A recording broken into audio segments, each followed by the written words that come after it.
Please note, this video contains spoilers for Sonic the Hedgehog 3. Watch at your own risk.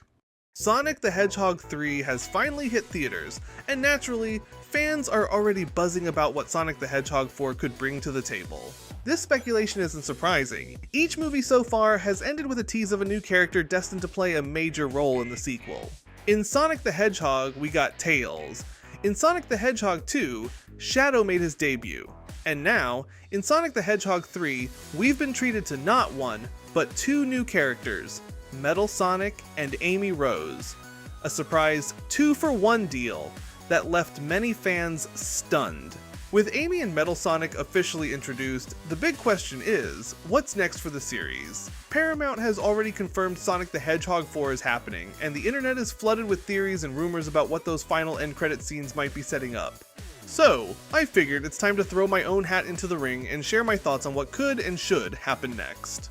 But I'm not stopping at just one movie. I'm going all in and proposing what could unfold across the next 3 films. Yes, you heard that right. 3 movies. It's time to think big, folks, because we're talking about a double trilogy here, and I've got some exciting ideas. So, let's dive right in, starting with what I think Sonic the Hedgehog 4 will focus on. We know the next film will fully introduce Amy Rose and that Metal Sonic will likely take center stage as the main antagonist, but the end credit scene also hinted at something much bigger: multiple Metal Sonics. While only one of them is the iconic blue version we know, the others appear to be silver. So what's going on here? I have 2 theories. The first theory is that the blue Metal Sonic was created by Eggman sometime between the events of the previous films. Remember, he specifically requested one of Sonic's quills, presumably to power this new creation. His plan may have been to unleash Metal Sonic to battle Sonic directly, especially after discovering who was responsible for wrecking his machines. However, Eggman seemingly perished when the Eclipse Cannon exploded, leaving Metal Sonic unfinished, or at least hidden until now. As for the silver Metal Sonics, things get more interesting. Some fans speculate that these were actually built by Agent Stone. Driven by a desire for revenge, Stone may have constructed these less advanced versions to assist Eggman's original Metal Sonic in taking down Sonic. Stone likely blames Sonic for Eggman's apparent death, making this his way of getting even. This theory would also explain why Amy was able to destroy the silver Metal Sonics with relative ease, while the blue Metal Sonic remains standing. The silver ones built by Stone are clearly less durable and inferior compared to the more sophisticated version built by Eggman himself. This could be a clever way to keep the series moving forward without relying on Jim Carrey, especially since he's mentioned the possibility of retiring soon. That's likely why his character was written to seemingly die, a precaution in case he doesn't return. This approach also creates an opportunity to spotlight Agent Stone, giving us a deeper look into his character and showing just how capable he really is when left to his own devices. But what about the second theory? Well, the second theory suggests that these Metal Sonics were actually built by Gunn. You might be asking, why would Gunn create robotic versions of Sonic only to send them after him? As we know from the Knuckles show, not everyone in Gunn operates with the best intentions. Some individuals look out for their own interests rather than the greater good. With Commander Walters now out of the picture, it opens the door for someone like Director Rockwell to step in. And as we saw in Sonic the Hedgehog 3, Rockwell isn't exactly a fan of Sonic and his friends. It's entirely possible she could use Gunn's resources to develop Metal Sonics, seeing Sonic as a potential threat that needs to be eliminated. Is this theory plausible? I think so, but I still lean toward Eggman and Stone being the true masterminds behind these Metal Sonics. That said, there's a third theory floating around, and it ties directly into Amy Rose's appearance. This theory suggests that the Metal Sonics and Amy Rose are actually from the future.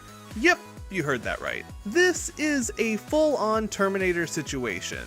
According to this idea, the Metal Sonics were created in a dystopian future and sent back in time to eliminate Sonic. Meanwhile, Amy is supposedly a resistance fighter from this future who traveled back in time to save Sonic and prevent this dark timeline from ever coming to pass. Now, time travel isn't new to the Sonic franchise. Sonic 06 and Sonic Generations both leaned heavily into time travel plots, and when you watch the end credit scene, the way Metal Sonic arrives does have some Terminator vibes. But do I think this theory will happen? Absolutely not.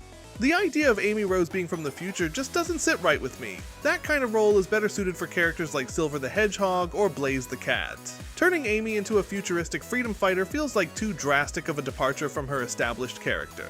So far, the movies have done a great job of staying true to the personalities and backstories of the characters. Making such a radical change to Amy's character doesn't seem like something they would do. Personally, I think Amy's involvement is far simpler. Maybe her backstory is that Sonic saved her when they were younger and she's been searching for him ever since. Now that she's finally found him, she takes the opportunity to repay the favor by helping him take down the army of Metal Sonics.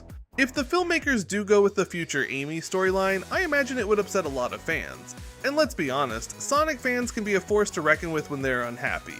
With those theories out of the way, let's move on to what I think Sonic the Hedgehog 5 and 6 could bring to the table. I know I'm jumping ahead here, especially since Sonic 4 is still in its early stages, but I have a strong feeling we'll be seeing more films after that. So, who will the main villain be in Sonic the Hedgehog 5? And which new character will join the cast? When looking at iconic Sonic villains and characters who still have a chance to appear, the list isn't very long.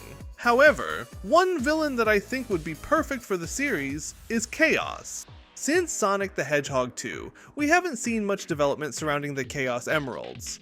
Aside from a brief backstory in that movie, they've mostly been sidelined. Having a villain directly tied to the Chaos Emeralds would be the perfect way to expand on their lore, and give them the focus they deserve. This could even be teased in Sonic 4's mid-credit scene, alongside the introduction of a new character. Who could it be? Well, when you think of someone obsessed with the Chaos Emeralds and always trying to claim them, there's one character who fits the bill: Rouge the Bat. If the Chaos Emeralds are set to play a major role in Sonic 5, it only makes sense for Rouge to be part of the story as well. Perhaps she's working for Gun, tasked with securing the emeralds and placing them in their safe hands. Then, during their experiments or attempts to unlock their power, they could inadvertently release Chaos, or alternatively create him due to their lack of understanding of their immense energy. Is this likely? Hard to say. But it's a possibility and one that could lead to a really compelling storyline. Now, let's talk about the final movie in the double trilogy, Sonic the Hedgehog 6. Who could be introduced here, and who would make for the ultimate villain? For that, we need to dive into the end credit scenes from the previous movies. I've already touched on Rouge's potential introduction in Sonic 4, but I think Sonic 4 could feature 2 after credit scenes, similar to how Sonic the Hedgehog 3 gave us multiple ones. And to fully understand where this is heading, we need to talk about Shadow. If you've watched Sonic the Hedgehog 3, you'll know that one of its end credit scenes confirmed Shadow survived the destruction of the Eclipse cannon. But the big question is, what role will Shadow play in the next 3 movies? This is where the end credit scenes become critical. I imagine Sonic 4's end credit scene revealing Shadow's current state. He's been living in isolation since falling to Earth, staying out of the public eye while quietly protecting people when the situation demands it. For the most part, though, he avoids attention and remains in the shadows. No pun intended. In this scene, we see Shadow asleep, plagued by restless dreams. He tosses and turns, haunted by visions of dark armies and weapons of mass destruction. Finally, he sees a towering figure shrouded in darkness, its presence ominous and foreboding. The figure speaks, telling Shadow that his destiny is almost at hand. Shadow wakes up abruptly, shaken and unsure whether it was just a dream, or something more. As he collects himself, he can't help but feel the figure look strangely familiar. Now, let's talk about the Sonic the Hedgehog 5 mid and end credit scenes. Let's start with the mid-credit scene. I imagine it showing Shadow standing atop a mountain, gazing out at a setting sun. He's deep in thought, reflecting on the recurring nightmares that have been haunting him. Just as the sun dips below the horizon, Shadow notices something approaching in the distance. Suddenly, a floating, tentacled creature with a single glowing eye appears before him. Shadow stares at the being and asks, "Who or what are you?" The creature's eye glows brighter, and a deep, ominous voice responds. "Shadow, it will soon be time to fulfill your destiny." Shadow narrows his eyes and says, "What do you want?" There's a tense pause, and then the voice delivers its chilling command. "Bring me the 7 Chaos Emeralds." The screen fades to black. That's the end of the mid-credit scene. But the end credit scene gives us even more context. It takes place in a dark, post-apocalyptic future. The words 200 years later appear on the screen. We see a group of terrified humans running from a platoon of dark alien creatures. They're cornered, with no way out, as the aliens close in.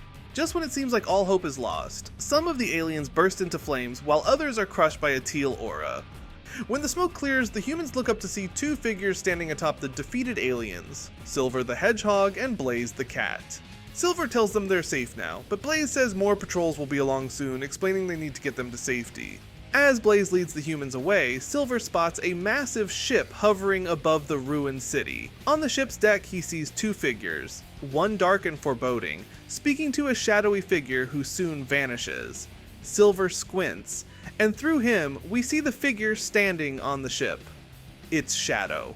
Yes, you guessed it. Sonic the Hedgehog 6 would be an adaptation of Shadow the Hedgehog and Sonic 06, with Black Doom replacing Iblis as the central threat. This storyline wouldn't just adapt one of the most iconic games in the Sonic franchise, it would also bring together multiple characters and stakes in a meaningful way. Sonic would be drawn into the conflict because Black Doom threatens the world he's sworn to protect. Silver would join the fight because Black Doom's reign now dominates the future, leaving Earth in ruins. And Shadow would face his ultimate test, not only grappling with the revelation that he was created by Black Doom, but also deciding whether to fulfill his supposed destiny or forge his own path. A world-spanning alien invasion would raise the stakes to unprecedented levels, while giving us closure on Shadow's origins and testing his loyalty to Earth and its people. The end credit scene foreshadows Shadow's pivotal choice. Can he break free of his destiny and choose to fight for humanity, or will he fall under Black Doom's influence? Do I think this is the plan for the future movies? Probably not, but it's a possibility, and one that I think could lead to some of the best storytelling the franchise has ever seen. This approach would allow for the introduction of more beloved characters, while adapting some of the most exciting and memorable elements of Sonic lore. If they went this route, we might just have the best video game movie series of all time.